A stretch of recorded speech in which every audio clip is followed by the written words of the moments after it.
জীবন এবং নিরাপত্তা কোনোটি ছাড়াই রাষ্ট্র গঠন হয় না। আর এই রাষ্ট্র পরিচালনা করার জন্য দরকার উপযুক্ত এবং একদম একদম নির্বাচিত প্রার্থী। কিন্তু আদতে ঠিক কতটা নিরাপত্তা আমরা পাচ্ছি, কিংবা একজন নির্বাচিত সরকারের জন্য আমরা এখন কতটা প্রস্তুত?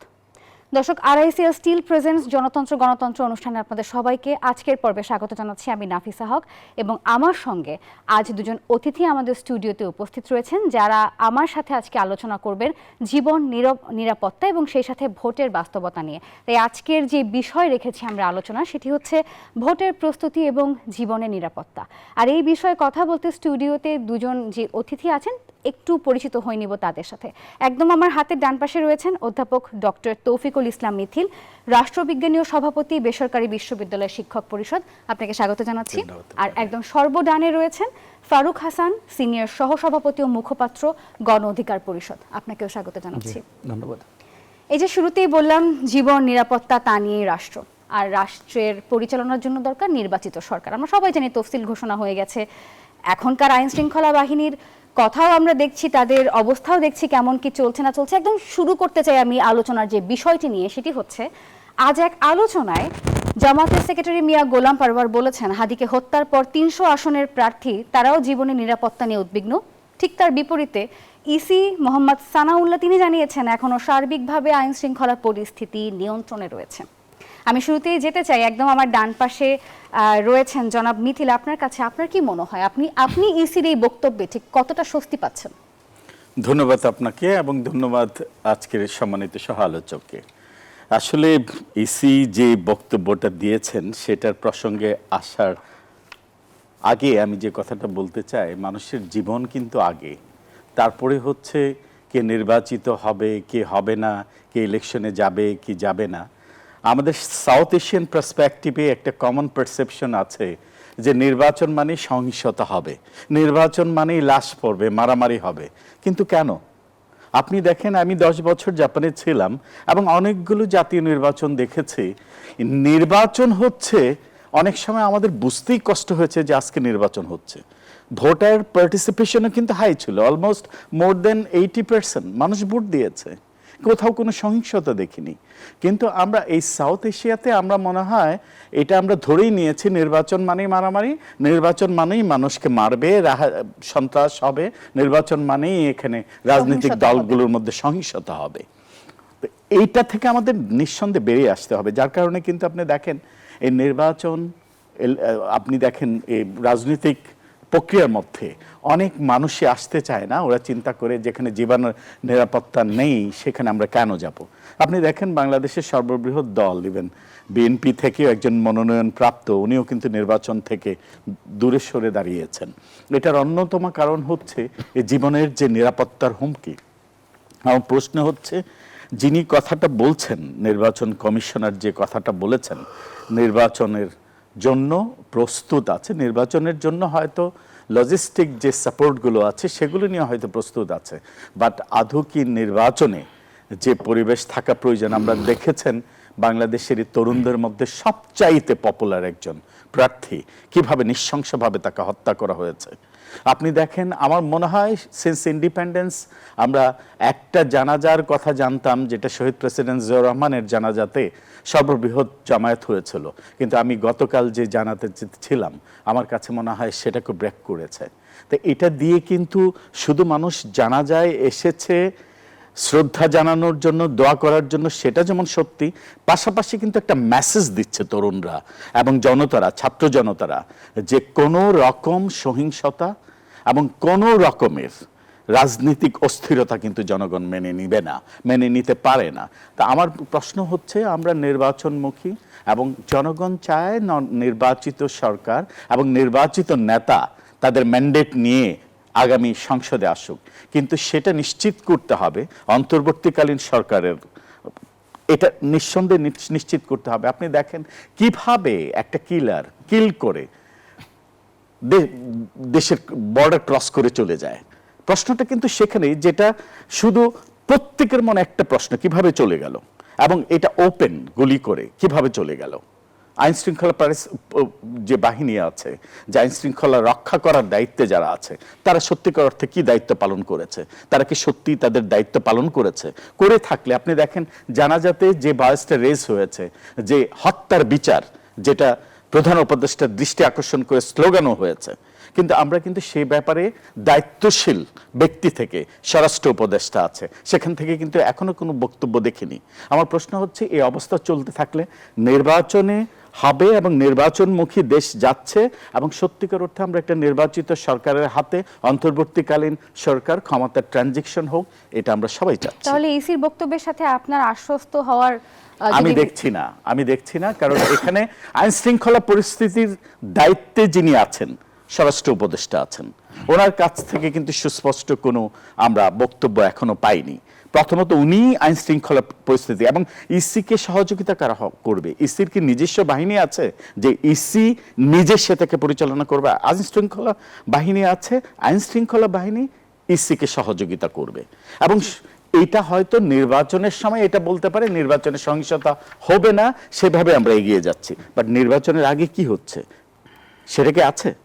আমার প্রশ্ন হচ্ছে যে প্রত্যেকটা প্রার্থীকে নিশ্চিত হতে হবে সে যেন এককভাবে একা একা নির্বাচনী প্রচারণা চালাতে পারে এবং সেই নিরাপত্তাটা থাকে।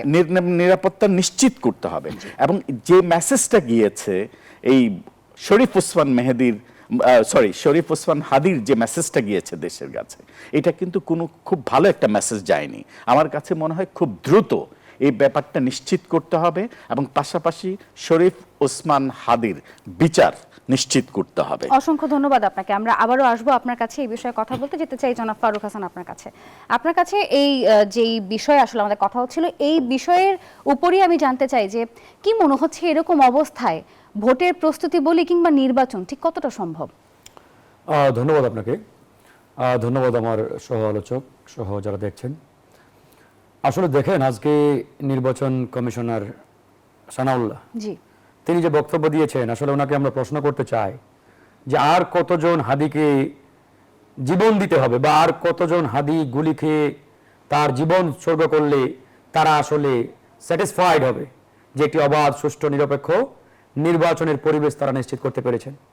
তিনি কিভাবে বললেন যে একটি এটা যদিও প্রধান নির্বাচন কমিশনার কয়েকদিন আগে এই একই কথা বলেছেন যে এটা খুব সাধারণ একটা ঘটনা, নির্বাচন করার জন্য যে ধরনের পরিবেশ দরকার সেই পরিবেশ বিরাজ করছে বা অ্যাডজাস্ট করছে। আসলে দেখেন, নির্বাচন শুধুমাত্র করলেই হবে না। বিগত 54 বছরে বাংলাদেশে 12টি নির্বাচন খাতা কলমে আমরা পেয়েছি। এই 12টি নির্বাচন কোনোটাই কিন্তু শতভাগ অবাধ, সুষ্ঠু হয়েছে, ফ্রি অ্যান্ড ফেয়ার হয়েছে এটা বলার কোনো সুযোগ নেই। প্রত্যেকটি নির্বাচন নিয়ে প্রশ্ন রয়েছে, আলোচনা রয়েছে, সমালোচনা রয়েছে। তো সেই জায়গা থেকে যেহেতু আমরা একটি গণঅভ্যুত্থান পরবর্তী সময় এখন পার করছি, এই গণঅভ্যুত্থান পরবর্তী সময়ে আগামী নির্বাচন অবশ্যই অবাধ, সুষ্ঠু এবং আন্তর্জাতিকভাবে গ্রহণযোগ্য হতে হবে, যাতে করে প্রত্যেকটা প্রার্থী, প্রত্যেকটা ভোটার নির্ভয়ে নির্বিঘ্নে ভোট কেন্দ্রে যেতে পারে, প্রচার প্রচারণা চালাতে পারে, কেউ কারো ক্যাম্পেইনে প্রচার প্রচারণায় বাধা দেবে না। এই নিশ্চয়তা কে দিবে? এই নিশ্চয়তা দেওয়ার মালিক এই রাষ্ট্র, সরকার এবং নির্বাচন কমিশন। তারা যদি এই নিশ্চয়তা, এই আপনার সেফটি অ্যান্ড সিকিউরিটি দিতেই না পারি, তাহলে কার উপরে ভরসা করে আমরা আসলে নির্বাচনে অংশগ্রহণ করব? আমি নিজেও একজন প্রার্থী, আমি ঠাকুরগাঁও 2 আসন থেকে নির্বাচন করব। আমার নির্বাচনী এলাকায় ব্যাপক কার্যক্রম চলছে। আমি তো আসলে উসমান হাদির এই ঘটনার পরে নিজেই আতঙ্কিত, নিজেই আশঙ্কার মধ্যে রয়েছি যে আমি আমার এলাকায় যাব, আমার এলাকায় গিয়ে আমি আসলে ওই উসমান হাদির মতো গুলি খেয়ে লাশ হব না, তার কোনো নিশ্চয়তা এই সরকার দিতে পেরেছে? পারে নাই। একটা নির্বাচনের যে প্রি কন্ডিশন, একটা নির্বাচন করার জন্য যে ধরনের আসলে পূর্ব শর্তগুলো বাস্তবায়ন করা দরকার, তার ছিটে ফোটা এই সরকার করতে পারে নাই। আজকে দেখেন, একটা নির্বাচনের আগে যেখানে নিয়ম হচ্ছে অস্ত্র জমা নেওয়া, অথচ এই সরকার আলোচনা করে এখন নাকি তারা প্রার্থীদের হাতে অস্ত্রের লাইসেন্স দেবে, অস্ত্র দেবে। What, how ridiculous! এই চাইতে হাস্যকর বালখিল্য সিদ্ধান্ত হতে পারে আমার জানা নেই। যেখানে অস্ত্র জমা নেওয়ার কথা, সেখানে তারা নাকি প্রার্থীদের হাতে হাতে অস্ত্র দেবেন। তা আমি তাদেরকে প্রশ্ন করতে চাই, এখানে শুধুমাত্র প্রার্থীদের আপনারা নিরাপত্তা নিশ্চিত করলেন, এই যে আমার 12 কোটি ভোটার, তাদের নিরাপত্তা আপনি নিশ্চিত করবেন না? ভোটাররা কি আসমান থেকে ওই আসছে? ভোটাররা যদি ভোট কেন্দ্রে যেতেই না পারি, নির্ভয়ে নির্বিঘ্নে তাদের পছন্দ মতো প্রার্থীকে তারা বাছাই করতে না পারি, তাহলে এটা অবাধ, সুষ্ঠু নির্বাচন হলো কিভাবে? তাহলে কি আপনারা সেই সক্ষমতা আপনারা আছে যে 12 কোটি কিংবা 12.5 কোটি ভোটার প্রত্যেকের হাতে হাতে একটা করে পিস্তল ধরাই দিবেন? তো এখানে কি আপনি আইন শৃঙ্খলা না, না। বাহিনীর ইয়েকে দেখছেন? শুধু আইন শৃঙ্খলা না, হোল যে মেকানিজম, হোল যে সিস্টেম, পুরো সিস্টেমে এদের গলদ রয়েছে। পুরো সিস্টেমেই এদের আসলে আজকে মানে বিশৃঙ্খল একটা অবস্থার মধ্যে। আজকে দেখেন সারা বাংলাদেশে যেখানে আমাদের অবৈধ অস্ত্রগুলো উদ্ধার হওয়ার কথা, এই 1.5 বছরে এই সরকার 1% অবৈধ অস্ত্র উদ্ধার করতে পারে নাই। যেখানে মাফিয়া সন্ত্রাসী এদের গ্রেপ্তার করার কথা, এখন পর্যন্ত কত পার্সেন্ট মাফিয়া সন্ত্রাসীদের তারা গ্রেপ্তার করেছে? হাতে গোনা। বরং এই 1.5 বছরে যে পরিমাণ গ্রেপ্তার করেছিল তার 80% অলরেডি এই 1 বছরে তারা জামিনে বেরিয়ে অলরেডি বহাল তবিয়তে ছড়িয়ে ছিটিয়ে রয়েছে। তারাই হুমকি দিচ্ছে। এই যে উসমান হাদিকে কারা গুলি করেছে, তারাই করেছে। সেই পতিত স্বৈরাচারের দোসর যারা এদেশের ভালো চাই না, এদেশকে একটা বিশৃঙ্খল অবস্থার মধ্যে ফেলতে চাই, তারাই তো গুলি করেছে। তো এদেরকে আপনি বাইরে রাখবেন, এদের হাতে অস্ত্র থাকবে, এদেরকে আপনি বহাল তবিয়তে ঘুরে বেড়ার সুযোগ করে দেবেন, আর আপনি একটা অবাধ সুষ্ঠু নিরপেক্ষ নির্বাচন উপহার দেবেন জনগণকে। এদেশের জনগণ এত বোকা নয় যে আপনার এই কথায় তারা আস্থা রেখে এরকম একটি নির্বাচন পাবে এটা বিশ্বাস করে। গাফিলতির কারণটা তাহলে এখানে কি বলছেন? গাফলতিটা একবারে পরিষ্কার। এই সরকার আসলে কি চাই এই সরকার নিজেও জানে না, তারা নিজেরাও জানে না। মানে সরকার এই যে মুখ দিয়ে দিনে 300 বার তসবির মতো জপে যে আমরা একটি অবাধ সুষ্ঠু নিরপেক্ষ নির্বাচন দিতে চাই, সকল ধরনের প্রস্তুতি আমাদের সম্পন্ন, আমরা ইতিহাসের একটা ঐতিহাসিক নির্বাচন করতে চাই, এই কথা বলে না সরকারের প্রেস সেক্রেটারি? তিনি তো আরো এক ধাপ এগিয়ে একই কথা বলেন। তা আমার প্রশ্ন যে আপনারা যে দিনে 3 বার 4 বার 5 বার শতবার এই গুণগান গাচ্ছেন, জনগণ কেন প্রশ্ন করে যে আসলে নির্বাচন হবে কিনা? আবার নির্বাচনটা হলে আমরা কি ভোট দিতে পারবো? একই সাথে দেখেন নির্বাচনের সবচেয়ে বড় স্টেক হোল্ডার হচ্ছে রাজনৈতিক দল। এই রাজনৈতিক দলগুলোর মধ্যে কনফিডেন্স আছে? প্রত্যেকটা রাজনৈতিক দলের মধ্যে এই সন্দেহ সংশয় নেই যে আসলে নির্বাচন হবে? জনাব ফারুক হাসান, আমি আবার আসবো আপনার কাছে আরো কিছু বিষয় নিয়ে। আমি শেষ করব। এই যে কনফিডেন্স না দেওয়ার যে একটা অবস্থা, এই কনফিডেন্স দেওয়ার দায়িত্ব নির্বাচন কমিশন সরকারের। সরকার ওই কনফিডেন্স দিতে পারে নাই, তার মানে সরকারের মধ্যে গলদ রয়েছে। তারা মুখে যা বলে বাস্তবতা হচ্ছে সেটা তারা মিন করে কিনা, দ্যাট ইজ দ্য কোয়েশ্চেন। আমরা আসবো এই বিষয়ে। অসংখ্য ধন্যবাদ। এই জন্যই সংশয় সন্দেহ তৈরি হচ্ছে। জনাব মিথিলা, আপনি কি এই বিষয়ে কিছু বলতে চাচ্ছেন? আমি যেটা বলতে চাচ্ছি আছে, আমরা সবসময় দেখেছি নির্বাচনের আগে অবৈধ অস্ত্র উদ্ধার অভিযান হয়। যে কথাগুলো আপনি যদি সোশ্যাল মিডিয়াতে দেখেন, এই শহীদ ওসমান হাদির ঘটনার পর বারবার বলা হচ্ছে ওয়াইজ রেস হচ্ছে অবৈধ অস্ত্র উদ্ধারের জন্য। এবং শুধু তাই না, আমরা দেখেছি অবৈধ অস্ত্র উদ্ধারের পাশাপাশি যাদের বৈধ অস্ত্র আছে সেগুলো কিন্তু বলা হয় নির্বাচনের আগে সারেন্ডার করার জন্য। সে কাজগুলো কি হচ্ছে? আপনি দেখেন গত 16-17 বছর ফ্যাসিস্ট সরকার যখন ছিল, ফ্যাসিস্টরা যখন ক্ষমতায় ছিল, এই মাফিয়া সরকার যখন ছিল, তখন অস্ত্র ব্যাপক হারে বিরোধী মত দমনের জন্য অস্ত্র কিন্তু সাইলাপ ছিল অস্ত্রের বাজার। সেগুলো উদ্ধার অভিযানের জন্য কি পরিকল্পনা করা হয়েছে? এটা কিন্তু বারবার বয়েজ রেস হচ্ছে অবৈধ অস্ত্র উদ্ধারের জন্য। আমার কাছে মনে হয় সর্বপ্রথম যেটা প্রয়োজন, অবৈধ অস্ত্র উদ্ধার অভিযান খুব শীঘ্রই হওয়া উচিত। এবং পাশাপাশি বৈধ অস্ত্র যারা আছে নির্বাচনের আগে সবাইকে জমা দিতে হবে। তার মানে প্রত্যেকটা সিভিলিয়ানকে নিরস্ত্র করতে হবে, এইটা একটা স্টেপ। পাশাপাশি হচ্ছে আইন শৃঙ্খলা বাহিনী ডেপ্লয় হবে, যে কোথায় কিভাবে কাজ করবে, ওনারা ওনাদের স্ট্র্যাটেজিক নিয়ে কাজ করবে। কিন্তু সর্বপ্রথম অস্ত্র উদ্ধার অভিযান, অবৈধ অস্ত্র উদ্ধার অভিযানে নামতে হবে। ধন্যবাদ আপনাকে। আমি আবারও আসবো আপনাদের কাছে, তবে একটা বিরতির সময় হলো, বিরতি নিয়ে আসি। ধন্যবাদ। দর্শক, আপনারা দেখছেন RICL স্টিল প্রেজেন্স জনতন্ত্র গণতন্ত্র। আলোচনা কেবল শুরু, আরো অনেক বিষয় আসলে আমাদের জানার আছে, প্রশ্ন করবার আছে, উত্তর পাওয়ার আছে। সাথে থাকুন। RICL স্টিল প্রেজেন্স জনতন্ত্র গণতন্ত্র অনুষ্ঠানে সবাইকে আরো একবার আমন্ত্রণ জানাচ্ছি। আমি এবারে যে বিষয় আসলে জানতে চাচ্ছি সেটা হচ্ছে মবক্রেসি নিয়ে। আচ্ছা, ইউথ লিডারশিপে কি মনে হয়, বাংলাদেশ তো একটা আইডিয়াল হতে পারত, সেটা না হয়ে কেন ইউথ মবক্রেসি এত বেড়ে গেল বাংলাদেশে? যদি আমরা একটু গতকালকের ঘটনা দেখি, দেখব যে এনসিপির 6 জন নেতাকে আসলে মোহাম্মদপুরে কুপিয়ে জখম করা হয়েছে। যেখানে এই ইউথ লিডারশিপটা নিয়ে বাংলাদেশ রিনাউন্ড হতে পারত, সেক্ষেত্রে বাংলাদেশের এই পিছিয়ে যাওয়ার কারণটা কি? আমি স্যার আপনার কাছে জানতে চাই। ধন্যবাদ আপনাকে। আসলে দেখেন, এখন যে আক্রমণ হত্যাকাণ্ডগুলো হচ্ছে পরিকল্পিত, এবং এটা কেউ কারো শত্রু সেজন্য করছে তা কিন্তু না, পরিকল্পিতভাবে দেশকে অস্থিতিশীল করার জন্য এটা একটা নীল নকশা। এই নীল নকশার মধ্যে এনসিপি পড়তে পারে, এটা পড়তে পারে, ধরেন গণ অধিকার পরিষদ এটা পড়তে পারে, বিএনপি এটা পড়তে পারে, যে কোনো রাজনৈতিক দল। ওদের উদ্দেশ্য হচ্ছে দেশে কোনো না কোনোভাবে অস্থিতিশীল পরিস্থিতি তৈরি করা।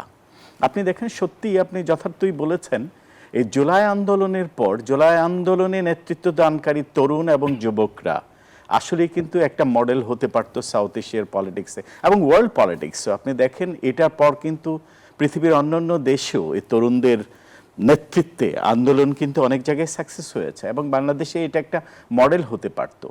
আপনি দেখেন এই ফ্যাসিস্ট এবং পতিত সরকার ওরা কিন্তু এটা মেনে নেয়নি, যার কারণে জুলাই যোদ্ধাদের দেখে দেখে যে আক্রমণ করছে।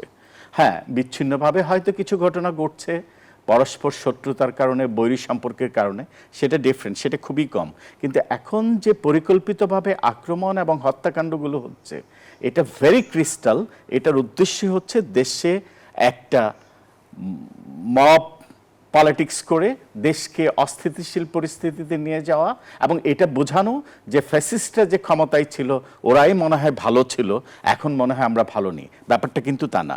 ওরা ওদের ফায়দা হাসিলের জন্য পরিকল্পিতভাবে এই কাজগুলো করছে। পতিত সরকার, ফ্যাসিস্ট সরকার এবং এই মাফিয়া সরকার, যারা 16-17 বছর বিরোধী মতকে দমন করেছে, নিপীড়ন করেছে, গুম, হত্যা, সব রকমের নিপীড়ন নির্যাতন করেছে, ওরাই কিন্তু পরিকল্পিতভাবে এই কাজটা করেছে।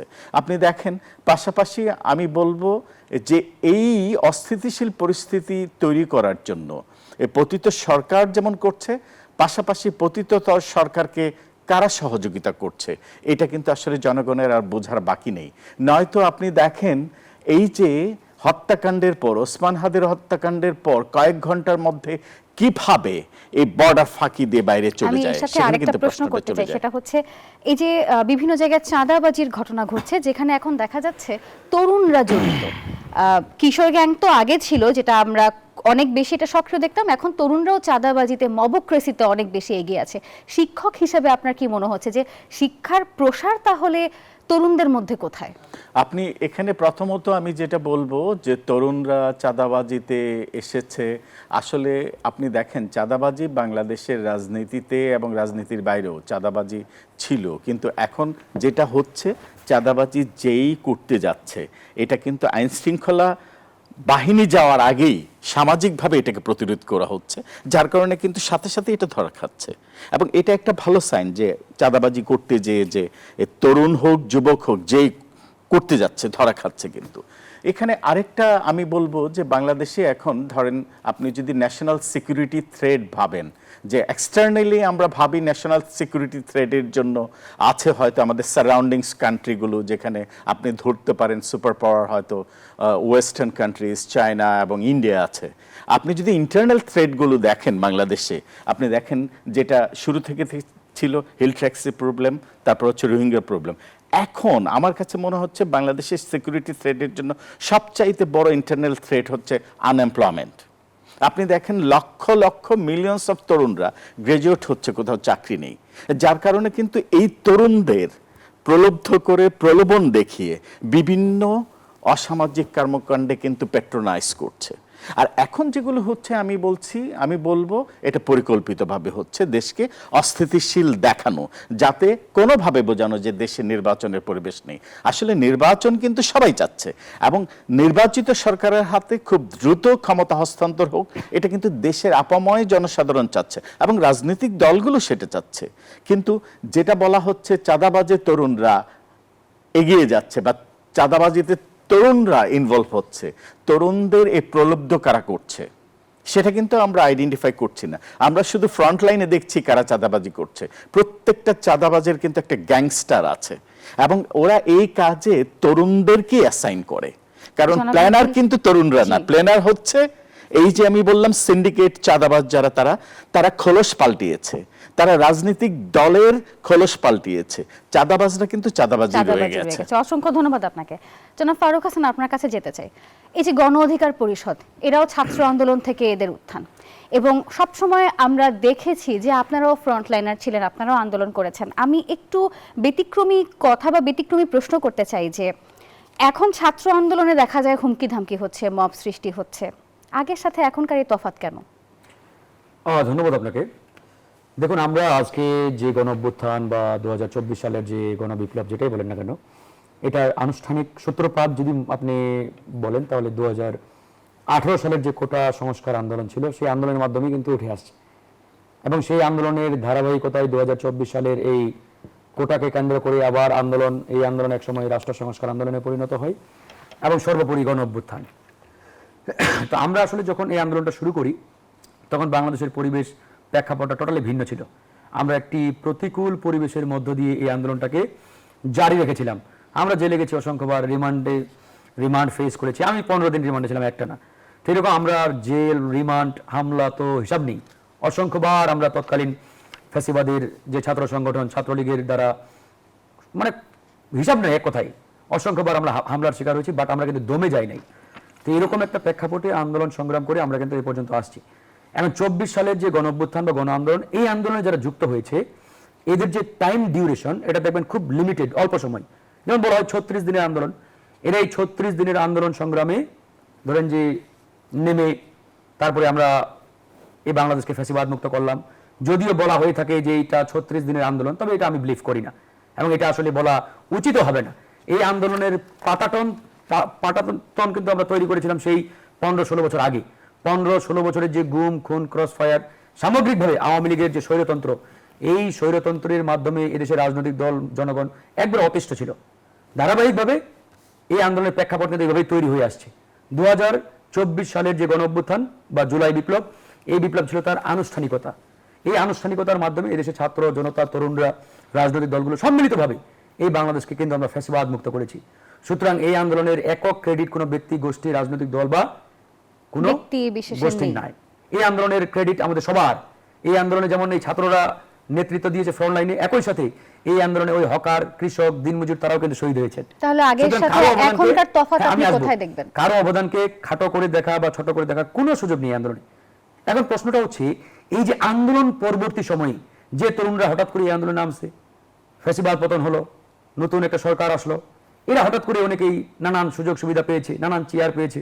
তো এই যে সামগ্রিকভাবে হঠাৎ করে পাওয়া, এই হঠাৎ করে পাওয়াটাই হচ্ছে এই যে আপনি মবক্রেসি বলেন বা এই যে দুর্নীতিতে জড়িয়ে যাওয়া বা নানান জায়গায় গিয়ে হুমকি ধামকি দেওয়া, এগুলোর একমাত্র কারণ।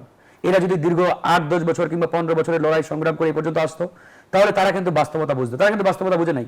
যেমন ধরেন হঠাৎ করে একজনকে যখন, যে রাজনীতি করে না, এবার রাজনীতিতে ধরেন যে 3-4 দিন আগে আসছে বা 2 মাস আগে বা 1 বছর আগে যার রাজনীতিতে হাতে খড়ি, ওকে যদি আপনি মন্ত্রীর চেয়ারে বসিয়ে দেন, সে আসলে কেমন ভাবে মানে ওই মন্ত্রিত্ব চালাবে, দপ্তর চালাবে, এটা কিন্তু আমরা খুব সহজে বুঝতে পারি। অসংখ্য ধন্যবাদ আপনাকে। আমরা এরকম একটা অবস্থা তৈরি হয়েছে। অবশ্যই এই জন্য আমরা বলছি রাজনীতিতে অভিজ্ঞতা, দক্ষতা, যোগ্যতা সবকিছুই প্রয়োজন আসলে। আমরা আরো একটি বিরতির দ্বার প্রান্তে দাঁড়িয়েছি, বিরতি নিয়ে ফিরছি। দর্শক দেখছেন আরআইসিএল স্টিল প্রেজেন্স জনতন্ত্র গণতন্ত্র, বিরতি নিয়ে ফিরছি। আরআইসিএল স্টিল প্রেজেন্স জনতন্ত্র গণতন্ত্র অনুষ্ঠানে সবাইকে আরো একবার আমন্ত্রণ জানাচ্ছি। জনাব ফারুক হাসান, আমরা একেবারে অনুষ্ঠানের শেষ পর্যায়ে আছি। আপনার কাছে খুব সংক্ষেপে জানতে চাচ্ছি যে আপনার কি মনে হচ্ছে নিরাপত্তা এবং ভোটাধিকার ঠিক কতটা রয়েছে বাংলাদেশে এবং কোন কোন ক্ষেত্রে উন্নতি করা প্রয়োজন? ধন্যবাদ আপনাকে। আমি আসলে শুরুতেই বলেছি যে শুধুমাত্র একটা নির্বাচন করলে হবে না। নির্বাচন বাংলাদেশে অনেকবার হয়েছে, বাট কোনো নির্বাচনেই জনগণের বাংলাদেশ আসলে বিনিময় মানে করতে আমরা পারি নাই কোনো নির্বাচনের মধ্য দিয়ে। তো সেই জায়গা থেকে আগামী নির্বাচন যেহেতু একবারেই সন্নিকটে এবং এই নির্বাচন এমন একটা প্রেক্ষাপট পরিবেশের মধ্য দিয়ে হতে যাচ্ছে যে এই নির্বাচনটি অবাধ, সুষ্ঠু, ফ্রি অ্যান্ড ফেয়ার হওয়াটা অতীব জরুরি। এখন এই নির্বাচনটাকে ফ্রি অ্যান্ড ফেয়ার করার জন্য সরকার এবং সরকারের যে বিভিন্ন অর্গানগুলো রয়েছে, যারা আসলে একটা নির্বাচন কন্ডাক্ট করে, নির্বাচন কমিশন, পুলিশ, প্রশাসন এবং অন্যান্য যে বাহিনীগুলো রয়েছে, রাজনৈতিক দল, ভোটার, সকলের সম্মিলিত প্রচেষ্টার মধ্য দিয়ে কিন্তু একটা অবাধ, সুষ্ঠু, নিরপেক্ষ নির্বাচন আয়োজন হয়। এখন এখানে আমাদের প্রশ্ন যে নির্বাচনের প্রধানতম দায়িত্বে যারা থাকবে নির্বাচন কন্ডাক্ট করার, বিশেষ করে যেমন ধরেন নির্বাচন কমিশন, এই নির্বাচন কমিশন আসলে এরকম একটা প্রেক্ষাপটের মধ্য দিয়ে একটা অবাধ, সুষ্ঠু, নিরপেক্ষ নির্বাচন মানে আয়োজন করার জন্য কতটা তারা ফিট, কতটা তারা ক্যাপাবল, তা কিন্তু তাদের বক্তব্যের মধ্য দিয়ে আমরা বুঝতে পারছি। একজন মানে প্রার্থী মারা গেলেন, এরপরেও তারা বলছেন এটা তুচ্ছ একটা ঘটনা, পরিবেশ ভালো আছে। তাহলে এরকম কতজন হাদিকে জীবন দিতে হলে তারা আসলে তাদের টনক নড়বে, আই ডোন্ট নো। আবার আমরা অস্ত্রের কথা বললাম, মাফিয়াদের কথা বললাম, সন্ত্রাসীদের কথা বললাম। কিছুদিন আগেও দেখছেন যে একজন প্রার্থী এবি পার্টির সাধারণ সম্পাদক ব্যারিস্টার ফুয়াদ, সে তার নির্বাচনী এলাকায় গিয়ে হেনস্থার শিকার হয়েছে।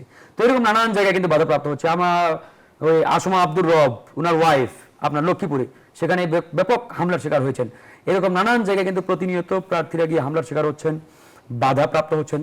তো এরকম যদি পরিবেশটা কন্টিনিউ থাকে, চলমান থাকে, তাহলে এরকম পরিবেশের মধ্য দিয়ে তো আসলে একটা অবাধ, সুষ্ঠু, নিরপেক্ষ নির্বাচন আমরা প্রত্যাশা করতে পারি না। আমি একজন প্রার্থী হয়ে আমার জীবনের নিরাপত্তা যদি আমি না পাই, আমার সিকিউরিটির নিশ্চয়তা এই সরকার এবং নির্বাচন কমিশন যদি না দিতে পারে, তাহলে কি আমি আমার জীবন উৎসর্গ করে দিয়ে নির্বাচনে অংশগ্রহণ করবো? বিষয়টা তেমন হতে পারে না। জীবন তো আগে, বেঁচে আমি আগে থাকবো, তারপর না নির্বাচনে অংশগ্রহণ করব। তো সেই বেঁচে থাকার নিশ্চয়তা এই নির্বাচন কমিশন বা সরকার তো আমাকে দিতে পারছে না। এই জন্য আমরা বলছি যে একটা নির্বাচন করার জন্য মুখ দিয়ে না বলে আপনারা কার্যকর পদক্ষেপের মাধ্যমে প্রমাণ করেন যে you are capable, you are fit to conduct a free and fair election. But এই সরকার সেটা করতে পারছে না, ইলেকশন কমিশন পারছে না। তো আমরা কার উপরে রিলে করবো, কার উপরে ডিপেন্ড করে আমরা একটা অবাধ, সুষ্ঠু নির্বাচনের দিকে এগিয়ে যাব? এই জন্য আমরা এই কথাগুলো বারবার বলছি যে এক্সিস্টিং এই সিস্টেম, এক্সিস্টিং যে অবস্থা, এই অবস্থার মধ্য দিয়ে যদি কন্টিনিউ করে এই সরকার, আসলে আমরা নির্বাচনে অংশগ্রহণ করবো কিনা এটা আমাদের ভাবতে হবে। আমাদের জীবন আগে বাঁচাতে হবে। আজকে এই অনুষ্ঠানে আপনার শেষ কথা তাহলে কি হবে? আজকের এই অনুষ্ঠানে শেষ কথা একটাই, নির্বাচন পিছাক 1 মিনিট 1 সেকেন্ড, এটা আমরা চাই না। কারণ দেশের যে প্রেক্ষাপট, যে অবস্থা, একদিন যদি নির্বাচন পিছিয়ে যায় তাহলে আমরা একটা মারাত্মক বিপজ্জনক পরিস্থিতিকে ধাবিত হব। আমরা আসলে চাই না এই বাংলাদেশ বিপজ্জনক পরিস্থিতির দিকে ধাবিত হোক। এই জন্যই আমরা বলেছি নির্বাচনটা যথাসময়ে হতে হবে এবং নির্বাচনটা একই সাথে ফ্রি অ্যান্ড ফেয়ার হতে হবে, যাতে প্রত্যেকেই তার যে ক্যাম্পেইন, প্রচার প্রচারণা এবং ভোটাররা নির্ভয়ে নির্বিঘ্নে যাতে ভোট কেন্দ্রে যেতে পারে, এই নিশ্চয়তা সরকারকে অসংখ্য ধন্যবাদ। এবারে যেতে চাই জনাব মিথিলা আপনার কাছে, খুব সংক্ষেপে জানতে চাই আজকের দিনে এই অনুষ্ঠানে বসে আপনার শেষ কথা কি হবে?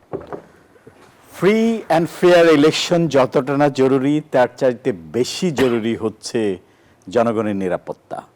জনগণের যদি নিরাপত্তা নিশ্চিত না হয়, জনগণ কি ভোট দিতে যাবে? যথাসময়ে আমরা নির্বাচন চাই, সেটা যেমন সত্যি, পাশাপাশি ফ্রি অ্যান্ড ফেয়ার ইলেকশন চাই।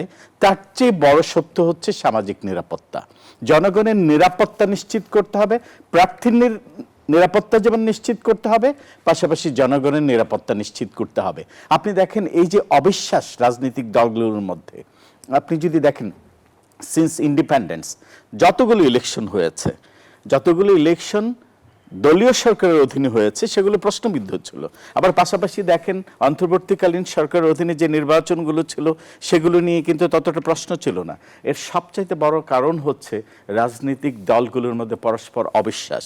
বাট এই মুহূর্তে যেটা হচ্ছে, অবিশ্বাসটা কিন্তু শুধু রাজনৈতিক দলগুলোর মধ্যে না, এবার অবিশ্বাস হয়েছে অন্তর্বর্তীকালীন সরকারের যারা দায়িত্ব পালন করছে তাদের প্রতি কিন্তু অবিশ্বাসটা হচ্ছে। কেন হচ্ছে? আমরা আপনার কথা বুঝতে পেরেছি। আমরা আসলে অত্যন্ত দুঃখিত, আমরা অনুষ্ঠান একদম শেষ পর্যায়ে এসে পৌঁছেছি।